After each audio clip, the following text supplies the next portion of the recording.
बहुजन समाज में जन्मे सभी संतों महापुरुषों को नमन करते हुए आज इस सभा में उपस्थित मेरी मातृशक्ति, नौजवान साथी, मेरे पिता तुल्य जो लोग यहाँ पर बैठे हैं, आप सबका आदर सम्मान करते हुए मंच पर उपस्थित आजाद समाज पार्टी के प्रदेश प्रभारी, राष्ट्रीय कोर कमेटी के सदस्य डॉक्टर ब्रजपाल जी,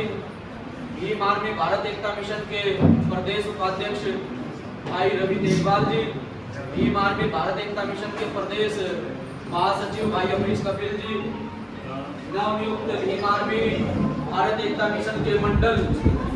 गढ़वाल मंडल के अध्यक्ष भाई विनोद मेघवाल जी, भाई संजय जी पूरण जी, व आजाद समाज पार्टी के पूर्व के प्रदेश उपाध्यक्ष रामू राजौरिया जी, आजाद समाज पार्टी के पूर्व के प्रदेश संगठन सचिव प्रीतम सिंह बुलवंशी जी, आजाद समाज पार्टी के प्रदेश के उपाध्यक्ष भाई कार्तिक टमटा जी, आजाद समाज पार्टी पूर्व के प्रदेश सचिव भाई परवीन सूर्या जी, आजाद समाज पार्टी प्रदेश के पूर्व सचिव भाई राहुल गौतम जी, वह वो समस्त साथी जो इस प्रोग्राम में चल कर आए हैं, आप सभी साथियों का आदर सम्मान करते हुए इस प्रोग्राम के आयोजक भीम आर्मी भारत एकता मिशन के प्रदेश अध्यक्ष, वो मेरे सहयोगी हैं, मैं उन्हें कभी उपाध्यक्ष नहीं करता हूँ।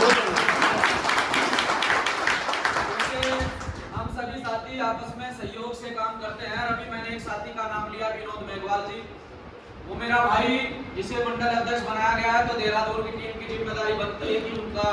सहयोग लेकर यहाँ मंडल की टीम को बढ़ाया जाए और मंडल की टीम को बनाया जाए, उन्हें यहाँ बुलाया जाए। भाई हमारे प्रदेश के उपाध्यक्ष व प्रदेश अध्यक्ष उमेश कुमार जी और इस जिले के जिला अध्यक्ष भाई कपिल कुमार जी और गौरव राजौरिया जी, आजम खान जी, आसिफ कुरैशी जी, अमन जी, मैं समस्त साथियों के नाम बाई समस्त साथियों को जानता हूं, क्योंकि मैं शुरुआती दौर से भीम आर्मी भारत एकता मिशन में कार्यरत हुए कार्यकर्ता की भांति अपने नेता आदरणीय सम्मानित एडवोकेट चंद्रशेखर आजाद जी के नेतृत्व में कार्य करता हूं। आदरणीय सम्मानित भीम आर्मी भारत एकता मिशन के राष्ट्रीय अध्यक्ष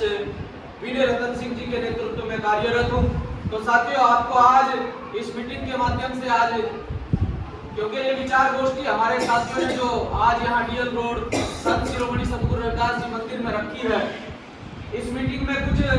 अहम घोषणाएं जो माननीय प्रभारी जी के द्वारा की जाएंगी। उत्तराखंड प्रदेश में जिस प्रकार से उत्तराखंड प्रदेश की टीम को, खासतौर से आजाद समाज पार्टी की टीम की घोषणा यहाँ से इस मंच के माध्यम से माननीय प्रभारी जी आप लोगों के बीच में करेंगे, लेकिन उससे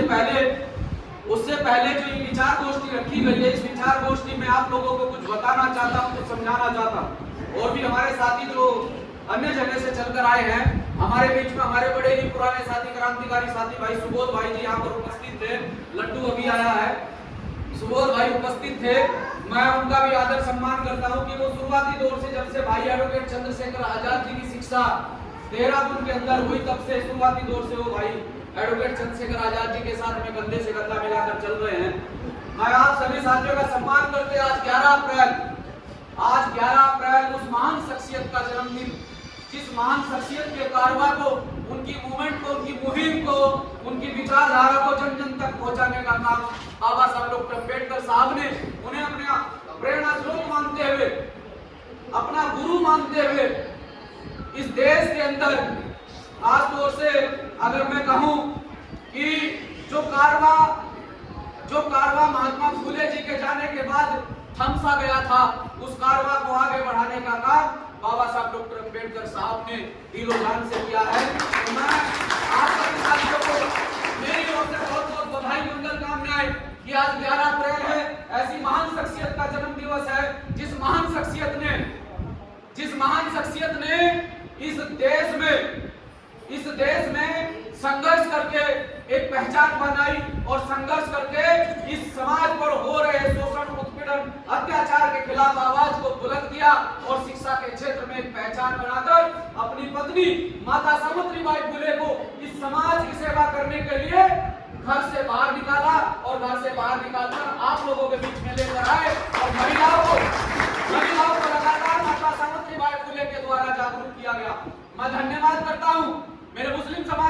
भी यहाँ पर बैठे हैं कि जब इस देश में महात्मा फुले जी ने प्रथम स्कूल का निर्माण किया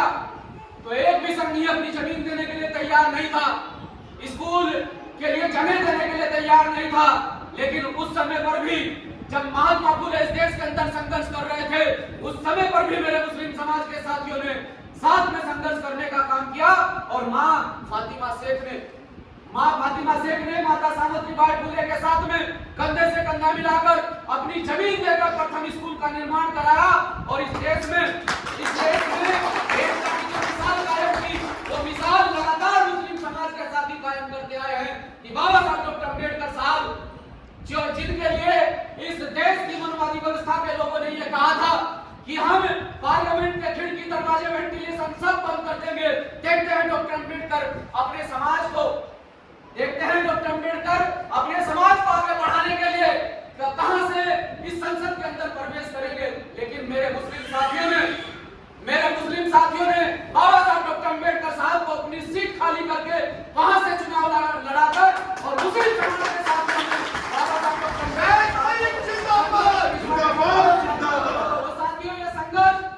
ये संघर्ष जारी रहा है। बाबा साहब डॉक्टर अम्बेडकर साहब शेड्यूल कास्ट से आते हैं, लेकिन